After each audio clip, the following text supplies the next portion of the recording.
Herkese yeniden merhabalar, kanalıma hoş geldiniz. Bugün atık kağıtları kullanarak kağıt hamuru yapıyoruz.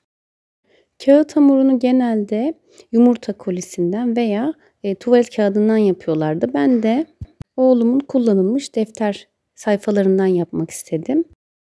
Önce kağıtları yırtarak küçük küçük parçalara ayırdım. Okul kitaplarını geri dönüşüme göndermek için hazırlarken geldi aklıma bu fikir. Defterlerin birçok boş sayfası vardı. Onları tekrar kullanması için ayırdım. Kullandıklarını da bu şekilde yırttım. Olur mu, olmaz mı acaba derken denemeye başladım. Hazırladığım kağıtların üzerine yumuşaması için kaynar su döktüm ve tamamen ıslanmasını sağladım. 1-2 saat beklettikten sonra kontrol ettim. Baktım ki rahat bir şekilde yırtılıyor. Elimle biraz daha ufaladım. Daha da küçük parçalara ayırdım. Genelde burada blender kullanıyorlar ama ben işin içerisine elektronik girmesini istemedim. Çünkü bu kağıtlar tuvalet kağıdı ya da yumurta kolisi gibi değil, daha sert kağıtlardı. O yüzden bozulabilir diye düşündüm. Elimle böyle parçaladım. İyice ufaladım. Daha sonra üzerine biraz daha sıcak su ekledim. 1-2 saat daha beklettim. Artık iyice yumuşadı. Elimin içerisinde sıkarak fazla suyunu aldım ve yoğurmak için kullanacağım başka bir kaba aktardım. Bu benim sadece bu işler için kullandığım bir kap. İlk defa kağıt hamuru yapmayı deniyorum. Biraz meşakkatli bir iş olduğunu söyleyebilirim. Artık yoğurmaya geçiyorum. Tutkal, nişasta ve bebe yağı kullandım. Öncelikle nişastadan azar azar ilave ettim. Daha sonra tutkalın yarısını ekledim ve bir yemek kaşığı kadar da bebe yağı ekleyip yoğurmaya başladım. Elimde çiçek tutkalı vardı. Onu kullandım ama herhangi bir tutkal da olur diye düşünüyorum. Hamurun durumuna göre toparlanana kadar malzemeleri eklemeye devam ettim. Nişastayı 1 bardak, 2 bardak derken tam bir paket kullanmışım. Çünkü yoğuruyorum bir türlü hamur toparlanmıyor. Tutkalı da 1,5 bardak kadar kullandım. Uzunca bir süre bu şekilde yoğurdum. Hamuru toparlayabilmem gerçekten çok zor oldu. Yorucu bir süreç sonrası hamur toparlandı. Ama elimle sıktığımda olduğu gibi görünüyor, ufaladığımda dağılıyor. Tam olarak o kısmını çözemedim. Bir yerde yanlış yapmış da olabilirim. Malzemeleri fazla ya da eksik koymuş da olabilirim. Bu konuda bilgisi olan varsa yorumlara yazarsa sevinirim. Hamurun tam anlamıyla kıvamının olup olmadığını anlayamadım ama yine de denemek istedim. Bir kavanozun etrafına tutkal sürüp hamurdan parçalar aldım ve kavanozu bu şekilde kapladım. Sanırım olması gereken kıvam bu. Çünkü kavanozu kaplarken çok fazla zorlanmadım. Kavanozu bir bal kabağına dönüştürüyorum. O yüzden bir fırçanın arka kısmıyla bu şekilde bal kabağının dilimlerini oluşturdum.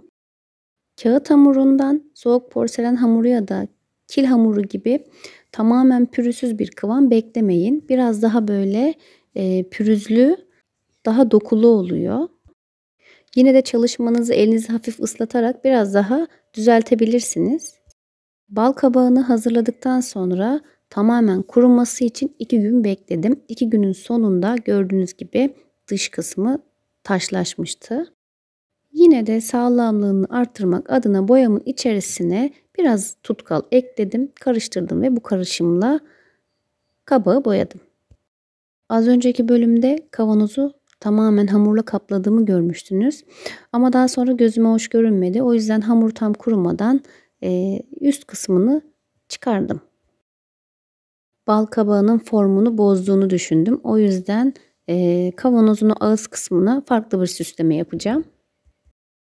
Bal kabağını mumluğa dönüştürmeye karar verdim. Evdeki atık mumları bu şekilde parçaladım. Bir kavanozun içerisine koydum.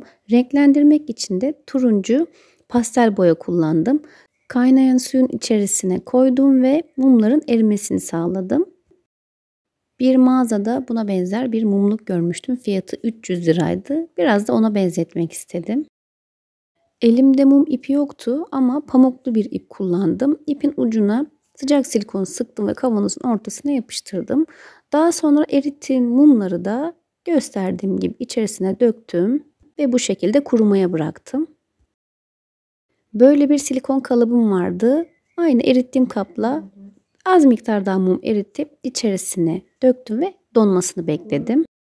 Kavanozun içerisindeki mumun rengi donunca biraz daha açılmıştı ama silikon kalıptan çıkardığım mumun rengine bakar mısınız? Mumun tam ortasına bir kürdan yardımıyla delik açtım. Daha sonra ince uçlu bir tığla ipin delikten yukarıya çıkmasını sağladım. Bu hazırladığım mum büyük bir ihtimalle dekoratif olarak kalacak ama videonun sonunda nasıl yandığını size gösterdim. Son olarak su bazlı parlak vernikle vernikleyip süslemeye geçtim. Süslemesi için öncelikle doğal rafya kullandım. Rafyayı sıkıca bağladım. Sonra bir parça kuru cipso ekledim. Rafyanın fazlalığını kesip kalan kısımlarını böyle püskül gibi aşağıya doğru sarkıttım. Turuncu bir kurdeleden fiyonk yapıp ortasına yapıştırdım. Son olarak elimde böyle minik bir balkabağı figürü vardı. Onu da ortasına yapıştırdıktan sonra çalışmamı tamamladım. Bu aralar balkabağına takmış durumdayım ama gerçekten turuncu rengin verdiği o enerjiyi ve balkabağından olan her şeyi çok seviyorum. Gerek dekor objeleri olsun gerekse tatlısı olsun inanılmaz seviyorum. Ne düşünüyorsunuz? Yorumlarınızı bekliyorum. Bugünlük de benden bu kadar. Videoyu beğendiyseniz eğer beğen butonuna basmayı, kanalıma abone olmayı ve yanındaki zil işaretine tıklayarak bildirimleri açmayı unutmayın. Bir sonraki videolarda görüşmek üzere. Kendinize çok iyi bakın. Hoşça kalın.